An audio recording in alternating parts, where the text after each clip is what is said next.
माझं नाव शैलेंद्र रमाकांत वीर। घरादारावर तुळशीपत्र ठेवून आणि जीवाची पर्वा न करता इंग्रजांशी सशस्त्र लढा लढणाऱ्या कैलासवासी देशभक्त किसन महादेव वीर उर्फ आबासाहेब वीर यांचा मी नातू। आबासाहेबांनी ज्याप्रमाणे ब्रिटिशांच्या काळात स्वातंत्र्य प्राप्तीसाठी लढा दिला, त्याचप्रमाणे स्वातंत्र्यानंतर त्यांनी देशासाठी आणि देशातल्या नागरिकांसाठी अहोरात्र कष्ट घेतले। ते एक तत्वनिष्ठ आणि निस्वार्थी असं व्यक्तिमत्व राजकारणामध्ये होऊन गेलं की ज्यांच्याबद्दल आज देखील अत्यंत आदराने बोललं जातं। 2019च्या लोकसभा निवडणुका आता दिवसागणिक जवळ येत चाललेल्या आहेत। संपूर्ण देशाला अभिमानास्पद असणारी जी लोकशाही आहे ती टिकवण्यासाठी आणि ती अधिक दृढ करण्यासाठी ह्या निवडणुका घेतल्या जातात। परंतु गेल्या 30-35 वर्षांमध्ये ही प्रक्रिया एकांगी बनत चालली आहे। घराणेशाही आणि राजेशाहीचा उच्चांक झालेला आहे आणि आता राजेशाहीचं तर अवडंबर एवढं माजायला लागलेलं आहे की फक्त राजघराण्यातलीच व्यक्ती लोकप्रतिनिधित्व करू शकते अशा प्रकारचा एक समज काही ठिकाणी व्हायला लागलेला आहे। तसं म्हटलं तर निवडणुकीला उभं राहणं किंवा लोकसभेच्या निवडणुकीमध्ये उभं राहून लोकप्रतिनिधित्वाचं पद मिळवण्यासाठी प्रयत्न करणं हे प्रत्येक पात्र नागरिकाचं कर्तव्य पण असू शकतं। म्हणजे त्यासाठी केवळ तुम्ही कुठल्या तरी राजकीय व्यक्तींचे सगेसोयरे असले पाहिजे किंवा तुम्ही एखादे बिल्डर किंवा उद्योगपती किंवा अशा प्रकारे प्रचंड पैसा असलेले व्यक्ती असलं पाहिजे असं नाही। राजकारणातून आता सध्या तत्वनिष्ठता लोप पावली आहे आणि भ्रष्टाचाराने तत्वांना पराभूत केलेला आहे। त्यामुळेच भारत देशातील बहुतेक सर्वच पक्ष निवडणुकांसाठी उमेदवार निवडीमध्ये घराणेशाही, राजेशाही आणि पैसा ह्या गोष्टींना प्राधान्य देत आहेत। त्यातून आशाहीन, विचारहीन आणि केवळ पक्षश्रेष्ठींच्या होला हो मिळवणारे असेच उमेदवार निवडणुकांसाठी पक्षांकडून निवडले जात आहेत आणि पक्ष त्यांना निवडून देखील आणत आहे। त्यामुळे लोकांच्या हिताचा विचार बाजूला राहून स्वतःचा स्वतंत्र विचार नसलेले, स्वतःची स्वतंत्र ध्येय धोरणं नसलेले आणि केवळ पक्षश्रेष्ठींची तळी उचलणारे असे काही लोकप्रतिनिधी मतदारसंघांच्या माथी मारले जात आहेत। देशाची जनता खऱ्या अर्थाने कुठल्याही प्रकारची प्रगती न करता वर्षानुवर्षे अनेक हालापेष्टा सोसत कसं तरी जीवन जगत आहे।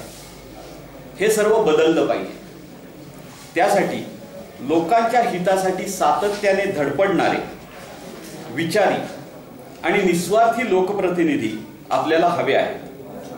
हे असे लोकप्रतिनिधी पक्ष, घराणेशाही, राजेशाही आणि पैसा यांच्या दबावाला बळी न पडता जनतेने निवडून दिले तर त्याला खरी लोकशाही म्हणता येईल आणि देशातील प्रत्येक नागरिकाला उज्ज्वल भवितव्य प्राप्त होईल। देशाची खऱ्या अर्थाने प्रगती होईल आणि देशामध्ये शांततामय आणि आनंदी वातावरण तयार होईल। हे ध्येय उराशी बाळगून आता तरुणांनी पुढे आलं पाहिजे। देशाची धुरा आत्मविश्वासाने, विचाराने आणि प्रामाणिकपणे सांभाळली पाहिजे। त्यासाठी आता सर्वांनी सज्ज व्हा आणि ध्येय साध्य झाल्याशिवाय थांबू नका। ह्या विचाराने मी सातारा लोकसभा मतदारसंघातून अपक्ष उमेदवार म्हणून 2019ची लोकसभा निवडणूक लढवणार आहे। सातारा लोकसभा मतदारसंघातील तसेच देशातील विविध प्रश्न फक्त सोडवण्यासाठीच नव्हे तर ते प्रश्न पुन्हा उद्भवू नयेत यासाठीच्या कायमच्या उपाययोजना करण्यासाठी मी सातारा लोकसभा मतदारसंघातून ही लोकसभा निवडणूक लढविणार आहे आणि जिंकणार देखील आहे. अपक्ष उमेदवार असल्यामुळे निवडणुकीचा अर्ज दाखल केल्यानंतरच मला निवडणूक चिन्ह मिळेल. त्यावेळेस माझे निवडणूक चिन्ह कोणते आहे ते आपणास समजेलच.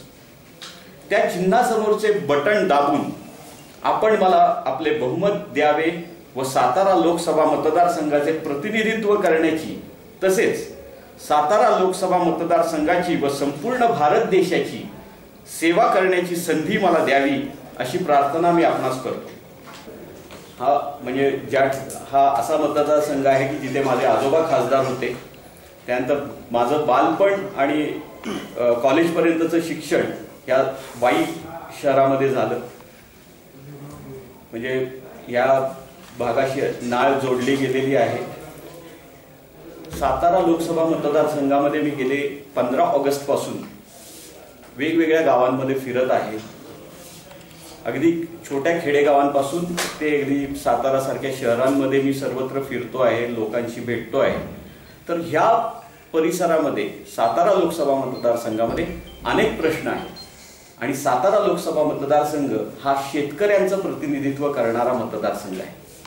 आज आपण पाहतो आहोत की शेतकऱ्यांचे अनेक प्रश्न आहेत की म्हणजे शेतकरी आज हवालदिल झालेले आहेत. शेतकऱ्यांना त्यांच्या उत्पादन त्याचं जे काही पीक असेल त्याला योग्य भाव मिळत नाहीये.